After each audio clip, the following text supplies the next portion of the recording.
Hola, ¿qué tal? Bienvenidos aquí en El Círculo. Hoy vamos a platicar de un tema con el que estoy seguro que usted se va a sentir identificado, que es el tema del estrés en el trabajo. Y para hablar de este tema, que es un asunto muy serio, del que cada vez se analiza más, se estudia más, nos acompaña la doctora Juana Patlán Pérez, ella es académica en la Facultad de Psicología de la UNAM. ¿Qué tal, doctora?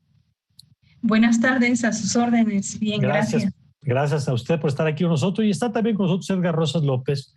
Él es conferencista en temas de felicidad en el trabajo, psicología positiva. ¿Qué tal, Edgar? ¿Qué tal? ¿Cómo estamos? Buenas tardes. Un gusto estar con ustedes en esta tarde calurosa. Así y es. Pronta lluvia. En nuestra tropical Ciudad de México, que ya nada más le falta la playa porque el clima ya lo tenemos. Pero yo quisiera arrancar, doctora, hablando de una cosa que para ustedes obviamente pues es el trabajo de todos los días, pero de por qué es tan importante hablar del estrés en el trabajo, que de pronto me parece que evidentemente cada vez se le ha dado no solamente más importancia, sino que se va socializando cada vez más su importancia. Pero ¿por qué es un tema de interés público? ¿Por qué tendríamos que hablar de esto y no solamente es un asunto de las empresas o no es solamente un asunto de cómo gestiono yo individualmente el estrés que me provoca el trabajo? Bueno, para nosotros es una variable ampliamente estudiada, ampliamente investigada, pero sobre todo le podríamos decir un fenómeno, para algunos una problemática, pero sí un fenómeno al que todos estamos expuestos. Tenemos muchas actividades, tanto en el ámbito personal como laboral, y todas esas actividades pues hay que hacerlas, ¿sí? Hay que cubrirlas. Y para cubrirlas necesitamos una serie de habilidades o capacidades o recursos personales y organizacionales que nos permitan atender todas esas demandas laborales. Cuando no se da ese ajuste, pues vamos a experimentar el estrés. El estrés es una respuesta adaptativa que genera el individuo, el organismo, ante todas las demandas que tiene no solo en su vida laboral, sino también en su vida personal. Entonces, esa respuesta debe ser lo más adaptativa posible, es decir, para poder sacar adelante las cargas laborales o las responsabilidades personales y laborales de la mejor manera. De hecho, el estrés pues es como un gran estímulo que nos activa para sacar adelante todas nuestras actividades. No es tan negativo como pensamos, ¿verdad? Al contrario, también es muy positivo porque nos dinamiza, ¿no?, a todos para poder actuar. Entonces es importante porque vivimos con una serie de responsabilidades y cargas de trabajo que hay que cumplirlas y que hay que cumplirlas bien y puntualmente, ¿no? De acuerdo. Y estamos expuestos al estrés. De acuerdo, y me parece importante de entrada quitarle la etiqueta de que, por supuesto que el problema es cómo lo gestionamos y la cantidad de estrés, pero que en sí mismo, digamos, pues es casi inherente y dice doctora, pues hasta puede ser positivo un poco cierta dosis. Pero yo quisiera, Edgar, detenernos en que si de por sí ya estábamos en entornos complejos, de pronto vamos con la pandemia y entonces la pandemia nos genera ansiedades. Las dinámicas de los espacios laborales y los espacios familiares desaparecen los límites entre una cosa y otra y todos hemos hecho home office, dog office, con todos los pendientes, se compran colchones, refrigeradores metiéndose a la mitad de las sesiones. Traemos estrés de temas sanitarios, temas económicos. Hombre, ha sido como el cóctel perfecto, ¿no, Edgar? Es todo un tema. La verdad es que ahorita que escuchaba a la doctora, totalmente cierto. Se ha clasificado el estrés en eustrés y distrés incluso, y hablamos de que hay el estrés bueno y el estrés malo, ¿sí? Y lo que hemos vivido últimamente o que venimos viviendo desde la revolución industrial ha sido mucho el incremento del distrés, que es el estrés negativo. Sin embargo, el estrés ha sido vital para la supervivencia de la raza humana.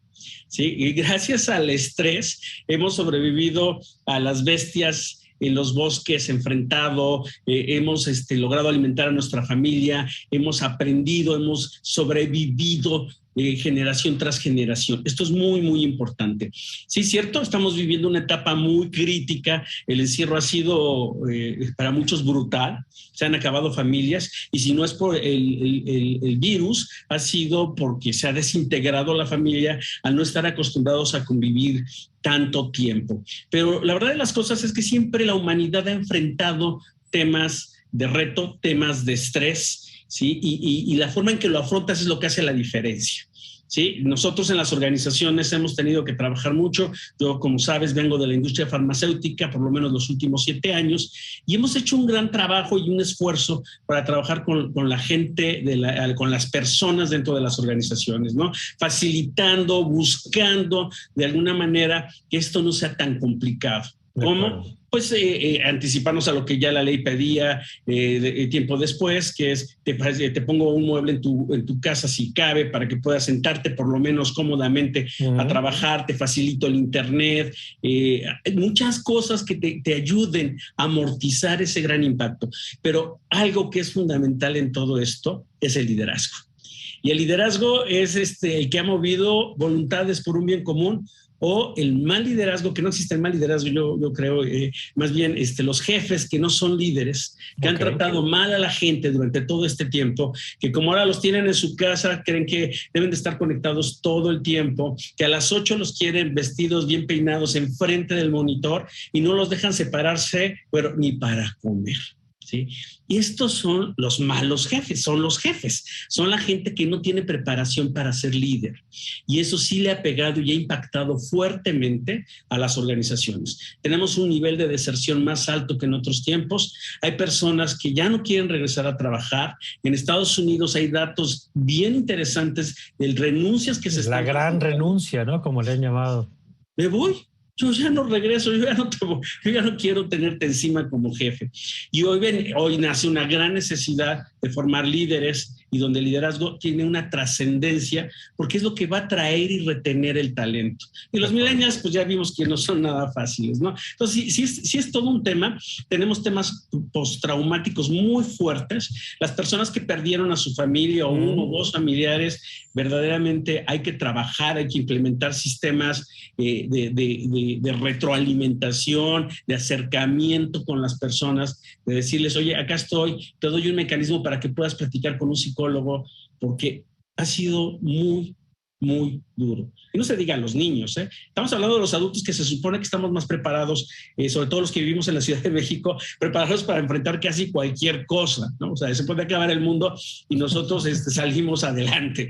Pero los niños han sufrido, yo creo que esta generación, y así como hablamos de millennials, centennials, generación X, todo este tema, y lo que va a pasar es que esta generación va a quedar marcada de una manera muy, muy importante porque sí se ha vivido cambios muy fuertes. Y el estrés malo ha sido fundamental porque nos ha pegado a todos, ¿no? Hemos sufrido mucho esto. A ver, entonces, con esto que nos están diciendo, y yo quisiera, doctora, a ver, ¿cuándo el estrés, ahorita vamos a platicar de las causales más frecuentes dentro de las organizaciones, ¿no? Particularmente dentro de las empresas, pero ¿cuándo esto que ustedes han señalado deja de ser un estímulo positivo? ¿Cuándo este nivel de alerta, estas fechas de entrega? Porque sabemos que todas las organizaciones, o muchas organizaciones, pues funcionan bajo parámetros de estímulos, ¿no? Me vienen a la mente las metas de venta, ¿no? En algunas áreas, o cualquier indicador de productividad que se establece como un referente, que puede tener no necesariamente sanciones, sino estímulos también de un bono semestral o anual o un ascenso o algún tipo de... Y eso genera un estrés, una presión pues, para lograr el cumplimiento de lo que se ha trazado. ¿Cuándo esto deja de ser algo positivo y empieza a convertirse en un problema? Bueno, de manera muy real o práctica, podemos decir que se puede distinguir en el momento en que la persona carece o le faltan recursos para poder afrontar las cargas de trabajo. Recursos personales y recursos laborales, como decía muy bien Edgar, el liderazgo, el apoyo del jefe, la consideración del jefe o del superior puede ser un recurso organizacional o recurso de las empresas, pero hay muchos otros recursos, por ejemplo, el estar capacitado para hacer una tarea, el tener autocontrol, autonomía, autoconfianza, el organizar el tiempo del trabajo, que ese es un problema más cultural, que no gestionamos nuestro tiempo de trabajo, que estamos más enfocados a trabajar a última hora, ¿no? Ya casi cerca de las fechas de entrega. Pero también las organizaciones, por ejemplo, tienen herramientas como el apoyo técnico, el apoyo social, el reconocimiento del trabajo, la comunicación con el trabajador. Sí, hay muchos elementos, la claridad de la carga de trabajo, saber comunicarse con el trabajador y decirle, de ti espero esto. Esas pequeñas cosas que decimos son muchos recursos organizacionales. Cuando no los tenemos, entonces nos vamos a ver agobiados, saturados, sobrecargados de muchas tareas, actividades, proyectos, hasta responsabilidades.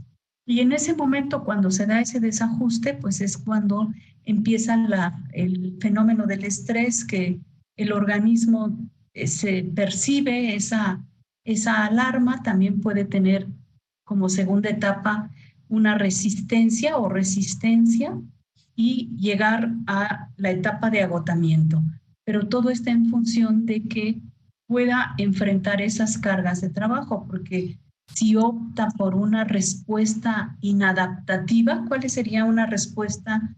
Una respuesta adaptativa es sacar toda la carga de trabajo, trabajar. Pero el organismo se va a cansar.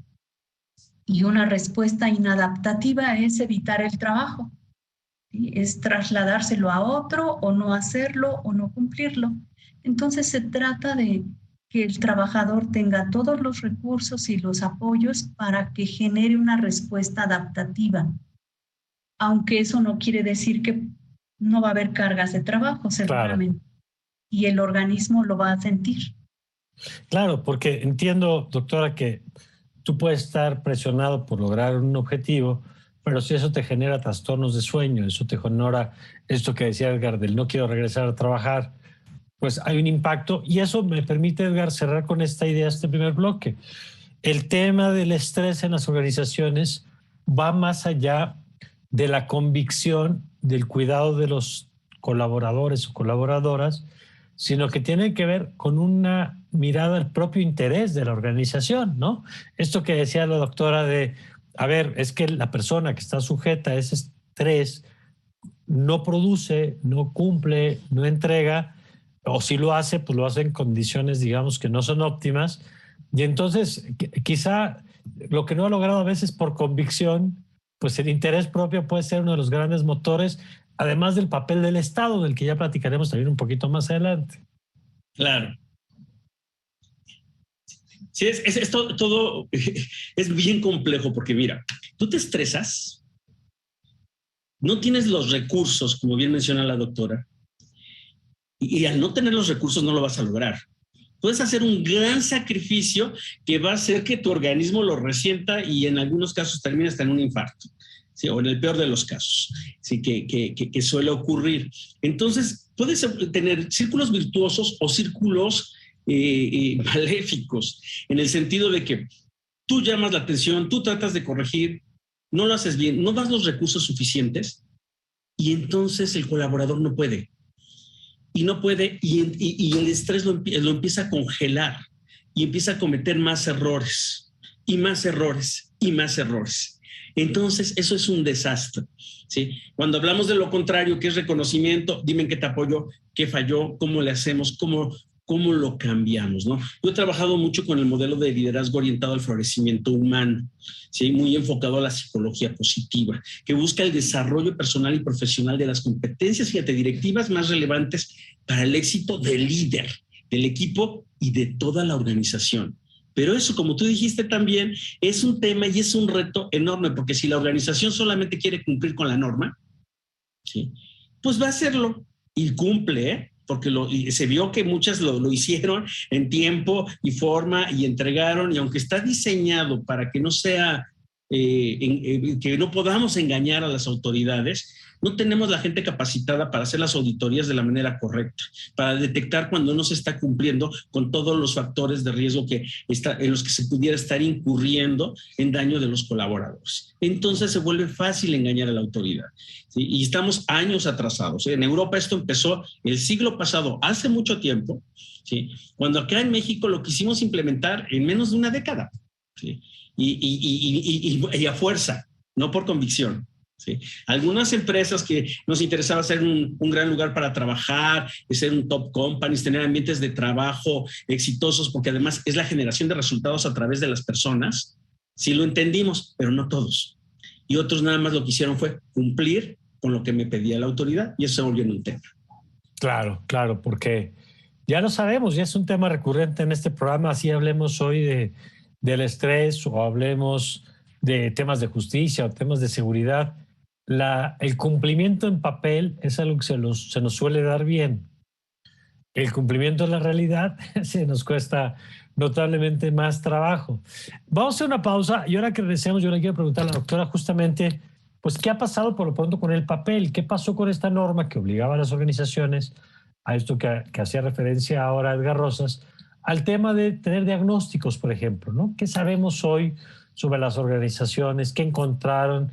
¿Qué tanto pesan en eso los factores internos y a veces los factores externos? Aquí hemos hecho programas como, hay veces que el empleado se juega, pues, si no la vida, por lo menos el patrimonio, el transporte público de su casa al lugar de trabajo, y ese es un tema de estrés laboral, pues sí y no, porque no es que cruzando la puerta de la empresa se acabó la angustia que te genera eso, pero no es un tema que estrictamente controle la organización, pero que tiene que ver con el entorno en el que los trabajadores y trabajadoras están haciendo su labor.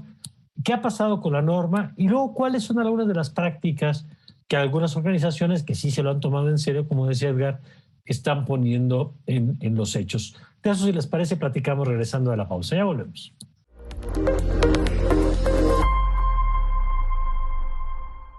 Ya estamos de vuelta y a ver, doctora, ¿qué dice la norma? No nos vamos a tener a todos los detalles, pero ¿cuál es el marco, digamos, que regula hoy en México el tema del estrés? ¿Y qué ha pasado con esta puesta en marcha de esta política que obliga a las organizaciones a tener diagnósticos e identificar, pues, factores que pueden ser de acoso, que pueden ser de políticas que terminan impactando en la salud de los trabajadores dentro de las organizaciones? Bueno, mire, la norma 035 hay que reconocer que es un gran paso para identificar y medir los factores de riesgo psicosocial en México. En efecto, tenemos más o menos 20 años formales de atraso desde que el COPSOC, el Copenhagen Psychosocial Questionnaire, empezó ya a aplicarse a nivel mundial en el año 2000. Entonces tenemos más de 20 años sin hacer algo formal o bien hecho. Desafortunadamente, la norma 035 no tiene instrumentos validados.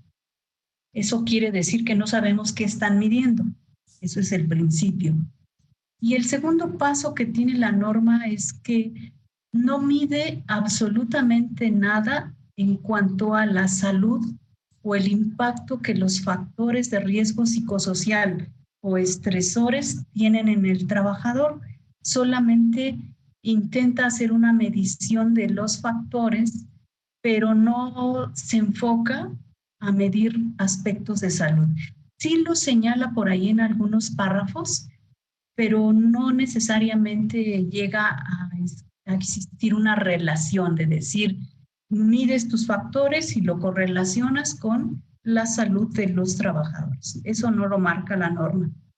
Nos habían dicho de la Secretaría del Trabajo que porque los aspectos de salud deben regularse por la Secretaría de Salud y que a ellos solo les tocaba regular los factores de riesgo psicosocial. Entonces, ante esa situación, pues cada empresa va a hacer lo que considere. Hay algunas empresas que sí están yendo hacia medir, por ejemplo, la salud del trabajador, trastornos psicosomáticos, medir estrés. La norma 035 no mide estrés, no mide nada de salud. Entonces, ¿quién lo va a hacer? Aquellas empresas que tengan esa iniciativa.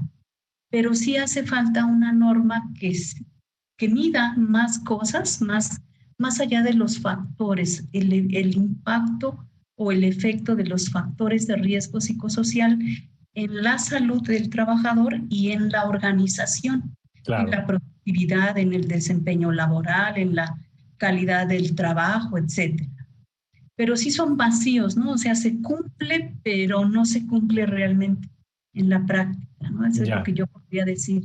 A ver, ¿y tú cómo lo estás viendo, Edgar? Porque me gusta primero que reconoce la doctora y dice, a ver, hay avances. Y de entrada yo creo que el que se hable más de estos temas pues es una señal positiva. ¿Cuál es tu opinión de qué tanto se ha avanzado y si coincides con lo que señala la doctora sobre pues, las carencias también de lo que hemos logrado hasta ahora como marco general? Viniendo de lo macro, pudiéramos decir que esto viene de la parte de tipo de empresa, ¿no? De en qué rubro te mueves. ¿Sí? La industria textil tradicionalmente ha sido de las más rudas, ¿sí? Y de las menos cercanas a su personal, tradicionalmente. No quiere decir que todas lo sean así. Yo hace algunos años tuve la oportunidad de trabajar en lo que era el Grupo Covarra Rivetex, que antes sería GFT Italia, que es una de las empresas más formidables de ese medio, que tenía unas prácticas extraordinarias. Desapareció. ¿Sí? Entonces, ¿cuántas quedan con buenas prácticas? Creo que muy pocas. Ahora, me voy al mundo farmacéutico, ¿sí? Que es en el último que tuve la oportunidad de trabajar y que sigo representando en APRIFA, que es la Asociación de Recursos Humanos de la Industria. Y lo que vemos es que es totalmente diferente. Recuerdo el primer día que llegué a trabajar a este laboratorio, el último en el que estuve, y fue rarísimo. Me siento en mi escritorio, empiezo a ver dónde estoy, qué tengo, todos los papeles, etcétera. Y llega una señorita vestida de pants, me dice, licenciado, muy buenos días, por favor, acompáñenme. Le digo, ¿a dónde? Me dice, usted acompáñeme, vamos a hacer una pausa activa. Le dije, ¿qué es eso? Y ya me sacan a un área común con todos mis colaboradores y nos pusieron a hacer ejercicio. ¿Sí? Ejercicio con determinadas características, estiramientos, pero muy interesante. Yo dije, ¿qué empresa japonesa? Porque yo pensaba que los únicos que hacían esto eran los japoneses. No, hay empresas que lo hacen. Y de ahí se vienen una serie de cosas donde el empresario, ¿sí?, entiende la importancia y el valor de que las personas estén contentas con su trabajo, sean felices en su trabajo, saquen sus fortalezas, desarrollen sus fortalezas en el trabajo, que se les cuide su salud. ¿Sí? Porque el otro fenómeno fue cuando resulta que cada mes, ¿sí?, había un día específico para revisar todos tus valores. Y uno de los valores interesantes que estaba en el Balance Scorecard, fíjense bien, esto es muy interesante, era sobrepeso y obesidad. Y entonces estaba la meta nacional, no la meta, perdón, eso no es meta, estaba la línea nacional. El promedio nacional. Sí, terrible, por cierto. Y decía, esa no va a ser nuestra meta. La meta de esta organización va a ser esta. Y era 3 puntos abajo, ¿sí? Y y los líderes estaban vinculados a motivar a sus equipos de trabajo, a cuidar su salud, a bajar de peso, a hacer ejercicio, ¿sí? Para que, todos ganaban bono, todos absolutamente, ¿sí? Desde el director de más alto nivel hasta la persona que hacía los servicios de limpieza, todos, ¿sí? Entonces todos estábamos vinculados y esto era una maravilla, funcionaba muy bien porque todos querían, además de estar sanos por dinero, cuando te empiezas a sentir bien, las cosas empiezan a salir. Claro. Y no te platico de los resultados financieros de la empresa, muy buenos. Ok. ¿Por qué? Porque es un círculo virtuoso. Leverin, el amigo que inventó Great Place to Work, el Instituto Great Place to Work, él tenía la teoría que a mejor clima laboral, mejores resultados financieros. Lo demostró cuando en Fortune las mejores empresas eran las que tenían mejor clima laboral.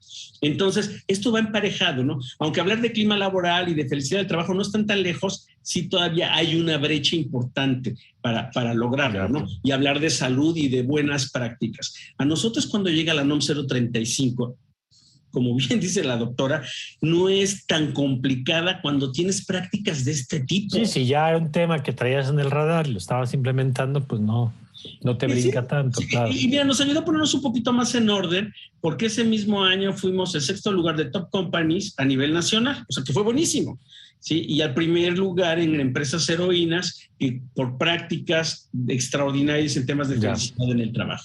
Ahora, y eso está bien. De acuerdo. Ahora déjenme ser un poquito, plantear la duda, digamos, a ver, doctora, porque hemos entendido que hay una parte que tiene que ver estrictamente con lo laboral. Usted decía, por ejemplo, y me gustó mucho cómo lo falseaba, que la organización te dé los recursos para el cumplimiento, pues, de lo que te está pidiendo, ¿no? Que me parece una cosa elemental para, pues, porque que te pidan algo para lo cual no te dan los recursos para hacerlo. Dicen, no, los abogados, nadie está obligado a lo imposible, pero si la empresa te lo exige, pues ya me imagino lo que eso le provoca a tu pobre cerebro en términos de ansiedad. Pero luego hay una mirada más amplia, esto que lo que decía ahorita Edgar, el tema de la actividad física, y entonces vemos que hay organizaciones, algunas universidades privadas, por ejemplo, que tienen áreas completas en temas de bienestar. Y ahí en esa categoría pues terminan incorporando múltiples elementos. Yo sé de empresas que tienen desde masajes, ¿no? Que el colaborador puede dar un masaje, puede recibir un masaje cada cierto tiempo, hasta estos temas de ejercicio, pasando por algunas prácticas de meditación o relajación o acceso. En su experiencia, doctora, en un país como México, ¿qué tan efectivo? Porque aparte entiendo pues, que son entornos diversos, ¿no? Y no es son poblaciones distintas, en industrias distintas. Pero en su experiencia, ¿qué tanto juegan esos factores como herramientas de gestión? ¿Qué tanto también obedecen de pronto a modelos distintos? Porque pienso, por ejemplo, ¿no? La imagen que tenemos de algunas empresas, que la mesa de ping-pong y el acceso a el café ilimitado. Y digo, bueno, pues sí, para lo mejor ese empleado lo que quisiera es tener transporte público seguro o transporte seguro del lugar y le da igual si tiene una mesa de ping-pong o no. No sé si me explico. Es decir, ¿hasta dónde estas discusiones encajan también con nuestra realidad y cuál es el impacto que se ha visto que tienen? Bueno, yo creo que vamos a encontrar una diversidad de posibilidades en las empresas mexicanas. Yo lo pondría así, empresas mexicanas y empresas extranjeras o multinacionales o internacionales con presencia en México, que ya traen modelos de salud laboral, de salud ocupacional. Por ejemplo, usted vea el modelo de PepsiCo, ¿no? Que ya traen modelos de cuál es la cultura de trabajo. Veamos empresas, primero las extranjeras con presencia en México o internacionales o multinacionales, que incluso hacen seguimiento a cada trabajador y por año. Ellos ya medían, por ejemplo, Procter & Gamble en México, ellos ya medían factores de riesgo psicosocial, ya medían compromiso organizacional, engagement, satisfacción laboral, ya medían el peso, ya medían si cada trabajador tenía diabetes o qué enfermedad tenía y si tenía que tomar qué medicamento, y tenían un seguimiento de salud laboral. Entonces, esas empresas han ido a la vanguardia, ellas ya dan seguimientos. La empresa mexicana es la que se tiene que preparar. Yo diría que las empresas mexicanas grandes o medianas grandes, muchas se han preparado en este sentido del bienestar de sus trabajadores, de la salud ocupacional de sus trabajadores, de la prevención del impacto que tienen los factores de riesgo psicosocial en el trabajador y en la empresa. No todas, yo diría que hay mucha empresa que le falta sensibilizarse y que solamente cumple. Y como la norma 035 pues está muy incompleta, pues cumple lo que dice la norma, mas no quiere decir que haga uno o muchos pasos adelante, ¿no? Entonces yo creo que vamos a encontrar una diversidad, eso sin contar que la norma no señala que tiene un campo de aplicación en el sector público, ¿no? En el sector gubernamental. Claro. Pero creo yo que va a haber una diversidad ahora. ¿Qué va a generar la norma en el mediano plazo o en el corto mediano plazo? Va a poder generar espacios de trabajo más saludables, ambientes de trabajo más saludables y puestos de trabajo más saludables. Pero va a ser en función de la empresa que sí quiera preocuparse por sus trabajadores, por su salud, por su bienestar, por su calidad de vida. O cumplir, o solamente cumplir, pero yo creo que la tendencia sí va para mejorar los entornos y ambientes laborales y los puestos de trabajo. Yo así lo visualizo, ¿no? Yo veo una diversidad ahorita, pero es muy pronto. De acuerdo, Edgar. Sí, yo antes de la pandemia estaba muy preocupado por qué iba a pasar con nuestro país en temas de gestión de talento. Las áreas de recursos humanos, nada más por el nombre, recursos humanos, un recurso, las personas, pues partimos mal. O sea, y áreas enfocadas a pagar la nómina, a despedir a la gente, a medio capacitar en temas de trabajo, no en temas soft. Pues decía, esto está terrible porque el 2020 nos venía a marcar la entrada a la cuarta revolución industrial, ¿sí? a la era del talentismo, ¿sí? y una llegada muy importante, ¿sí? de la inteligencia artificial. En el caso de la gestión de personas es People Analytics, donde ya empiezas a utilizar la información para la adecuada gestión y desarrollo de las personas, utilizando tecnología. ¿Dónde estábamos parados nosotros antes de la pandemia? Pues en eso que acabo de decirles, en nada. ¿Sí? Y incluso los webinars y todo lo que hacíamos por vía web, estábamos muy lejos de querer hacerlo. Bueno, a mí no me gustaba, ¿no? Entonces, y me considero fanático de la tecnología. Llega el COVID y nos cambió la vida a todos. Nos enseñó que el home office se puede, que el part-time se puede, el trabajo a distancia, el trabajo por objetivos, la confianza, ¿sí? Y que el liderazgo se vuelve más importante para gestionar el talento a distancia. Aprendimos mucho del COVID, mucho. Creo que viene un gran cambio. Sí, tengo esa esperanza que menciona la doctora, porque sí, no hay opciones. Es que además no hay opciones. En el 2027, las organizaciones van a estar conformadas en un 70% como mínimo de millennials, ¿sí? Que son el futuro y que ya traen otro chip y otra mentalidad. Vienen medio defectuosos, tienen algunas cosillas que hay que corregirles, pero que nosotros las generamos, ¿sí? Pero son muy buenos, ¿sí? Y el mundo cambió. Y los viejos dinosaurios, algunos baby boomers como yo, pues ya vamos de salida, ¿sí? Entonces, el tema de gestión de talento, de utilización de la tecnología para desarrollar a las personas, para retener a las personas, se vuelve trascendente. Cuidar a las personas, porque estamos en la era del talento. Y el talento es lo que más vale, ¿sí? Y ya lo estamos entendiendo, unos más tarde que otros. Unas empresas han desaparecido por eso, por no entenderlo. Otras van a desaparecer por eso. Pero el que lo entienda a tiempo va a evolucionar y va a dar el siguiente paso. Creo que está increíble. Vamos a hacer una pausa y vamos a regresar. Ahora que escuchaba a Edgar y a la doctora, yo quería preguntar sobre otros tipos de factores, porque han hablado como de las condiciones objetivas de trabajo, ¿no? Que es pues, los horarios, las cargas de trabajo, esto que decía la doctora, porque en efecto la pandemia trajo muchas cosas buenas, pero también cosas de terror, ¿no? Esta invasión a la privacidad, esta pérdida de los límites de cuál es el horario laboral, estos correos a deshoras que esperan ser respondidos o WhatsApp que esperan ser respondidos de inmediato. O sea, también se ha, así como bien dice Edgar, con toda razón, ha abierto la puerta a un montón de prácticas positivas, también abrió la puerta a un montón de prácticas negativas que no es que fueran nuevas, pero potencializó a final de cuentas quien ya lo estaba haciendo bien y también quien ya lo estaba haciendo mal, nada más que ahora en entornos digitales, ¿no? Con los efectos que eso implica. De eso platicamos y del tema del propósito, que se ha hablado mucho en los últimos tiempos, ¿no? El sentido de pertenencia o el sentido de trascendencia en el trabajo, ¿qué tanto juega en este tema del que estamos hablando ahora? Si les parece, de eso platicamos regresando de la pausa.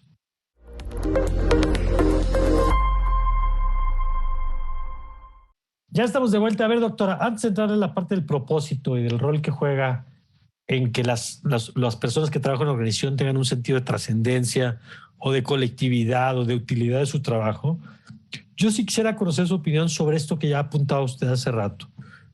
Entiendo la parte positiva que decía Edgar, la celebro, creo que hay avances muy significativos, pero ¿qué está viendo también en estas nuevas amenazas o nuevos riesgos en términos de bienestar o de estrés?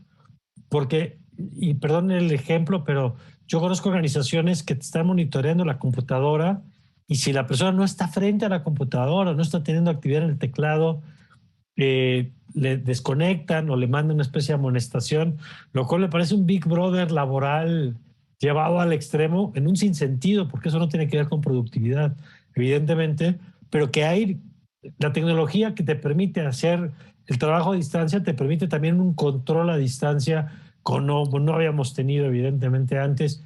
¿Cómo ve estos temas, doctor? ¿Y qué tanto le preocupan para esto que estamos hablando?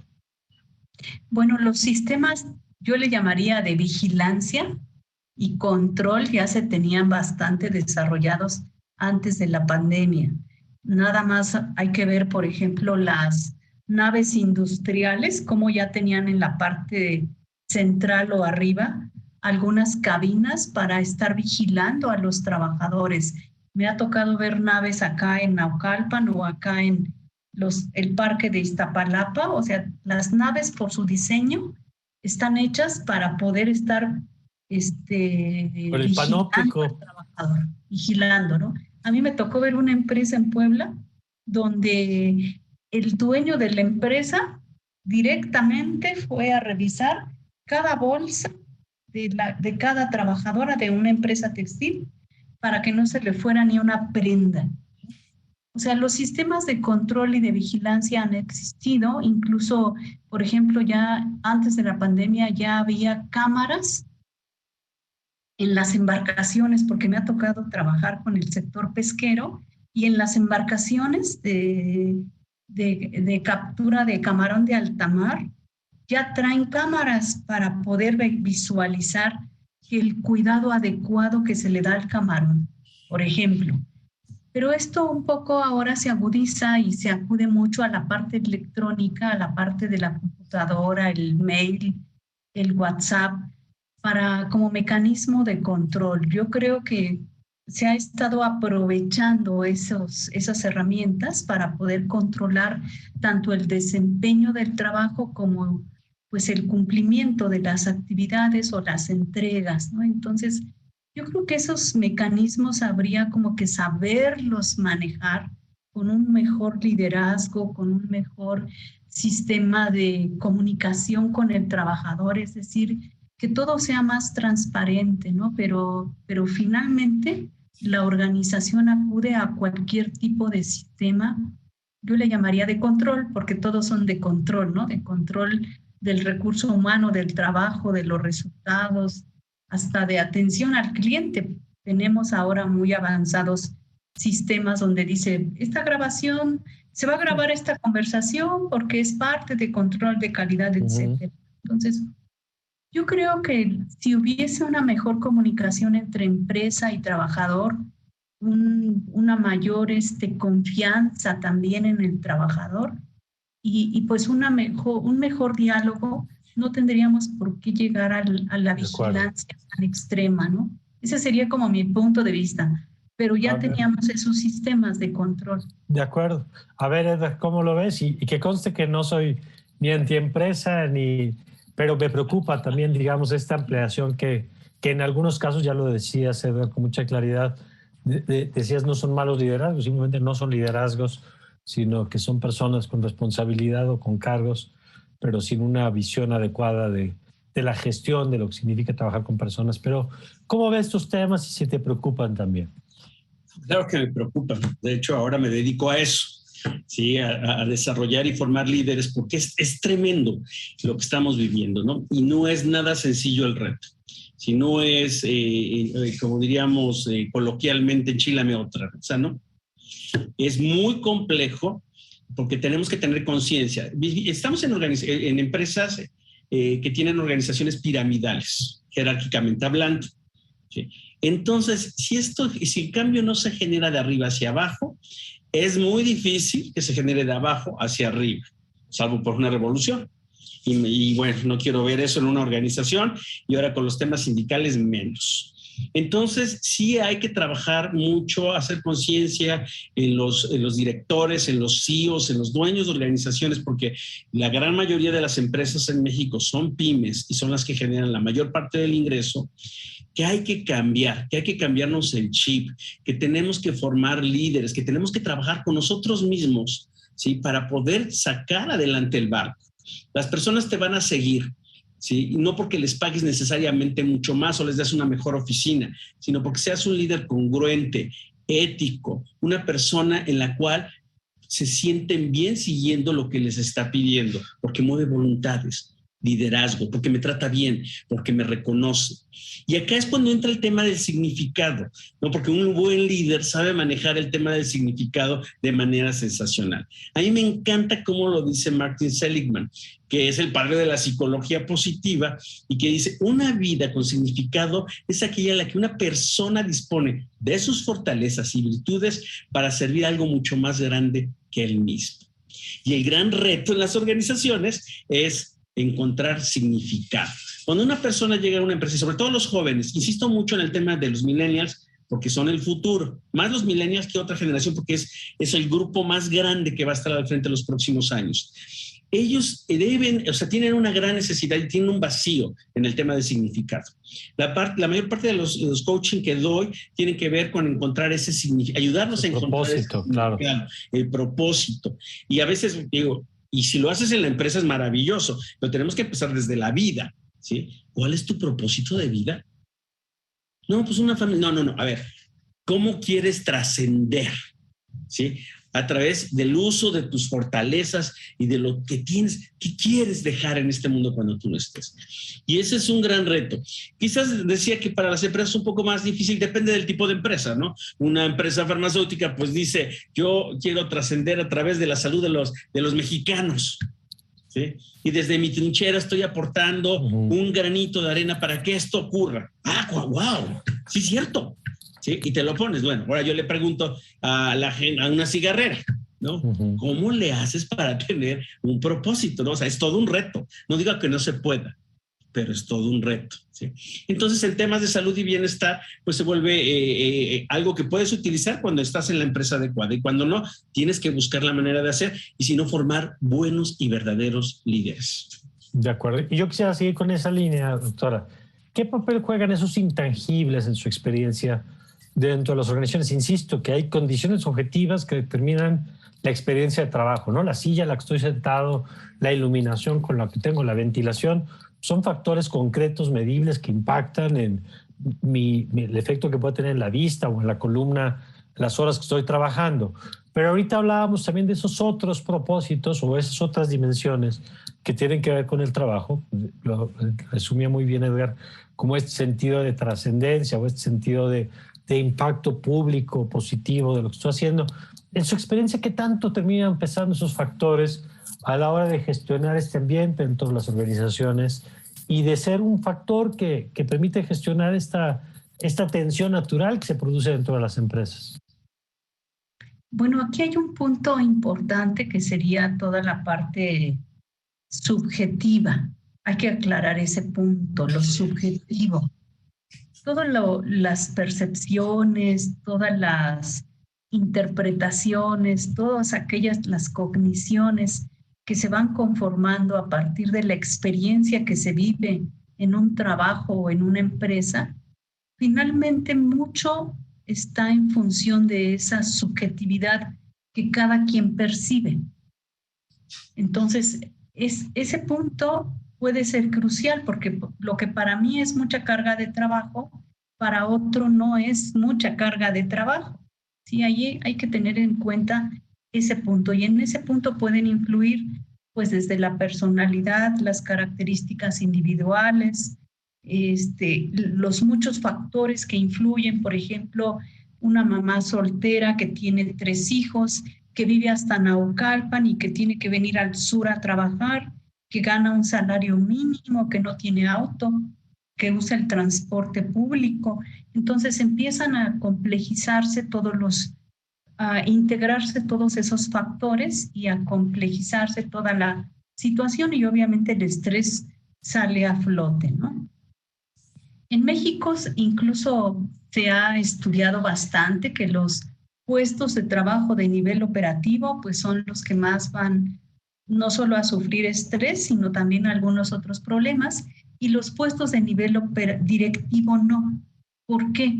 Porque los salarios de nivel directivo son más altos y los de los niveles operativos son más bajos. Con un salario más alto puedo adquirir otros recursos, ¿no? Y poder salvar estas situaciones de estrés. Entonces, ¿qué tenemos? Pues tenemos una población muy grande de trabajadores que hay que contribuir a que puedan afrontar el estrés, porque como influyen sus percepciones, influye su experiencia que ellos van viviendo y sus características individuales, pues entonces sí se requiere de gran apoyo hacia ellos, ¿no? Y tenemos este otro espacio importante que dice Edgar muy bien, ese punto de oportunidad de formación de directivos, porque muchos no se han formado cómo tratar a una persona, cómo reconocer su trabajo, cómo delegar, cómo pedirle cuentas, cómo le digo, a ver, ¿qué avanzaste hoy? ¿En qué vas? Cómo darle apoyo social, cómo darle apoyo técnico. Entonces, este espacio de formación de directivos o de directivas también, ¿no? Es un gran campo todavía por desarrollar. Yo creo que está de los dos lados, ¿no? Del personal que ejecuta como el personal que dirige. De acuerdo. En los minutos que nos quedan, Edgar, a ver, en el entendido de que no es un tema nuevo, que ya han dicho ustedes que en México llegamos poco tarde a esta discusión, pero ya tenemos pues, algunos componentes legales y hay empresas pues, que se han comprometido muy en serio con el tema. Ya han explicado que hay componentes objetivos y hay componentes subjetivos. Ya han explicado que hay que formarse para estos temas también, que me parece muy importante. ¿Tú qué dirías, Edgar? Que son los retos más importantes que hay que atender desde las organizaciones en materia de gestión del estrés en el contexto que hoy estamos viviendo. Si hubieras que listar 3, 4, 5 elementos que tú dirías, a ver, este es mi acordeón, ¿no? A reserva, por supuesto, de que cada uno tiene su complejidad, pero los temas que hoy en este momento, en el contexto post-pandémico, con todo lo que significa, es tu lista que tú traes como presente que le quieres poner en la mesa a los que nos están viendo. Claro que sí, con mucho gusto. Creo que básicamente el empresario entiende por números y es correcto, porque si no, como empresa no subsiste. Si hay utilidades, si hay resultados financieros, pues la empresa prospera, se sostiene y da empleo. Yo plantearía lo siguiente: ¿cuánto te cuesta el estrés en tu organización? ¿Cómo se refleja el estrés en tu organización? Rotación, ausentismo, que son los clásicos, ya los conocemos, pero en realidad son, o sea, y hoy cuestan más, ¿sí? También productividad, efectividad, ¿sí? ¿Qué está pasando con los números dentro de tu organización? Porque un jefe sí genera resultados, seamos honestos, un autócrata de esos patanzotes que hay muchísimos, que grita, manda, ordena, presiona, no come, no cena, no desayuna, llega primero, se va al último, genera resultados, es cierto, pero de corto plazo. Y esa parte hay que entenderlo, ¿sí? Porque hoy no buscamos perdurar un corto plazo, ¿sí? Las organizaciones buscan perdurar 2, 3 generaciones más. Claro. Entonces, piensa en eso. ¿Qué quieres? ¿Un gritón que te dé resultados ahorita y después acabe con tu empresa? Que la gente esté resentida, que tengas un movimiento sindical, que lo vas a tener. Que cuanto puedan se vayan, claro. Se van, te emplazan a huelga, te demandan porque lo hiciste mal. Es muy claro, es muy sencillo. Ser un buen líder te da mejores resultados en todos los sentidos.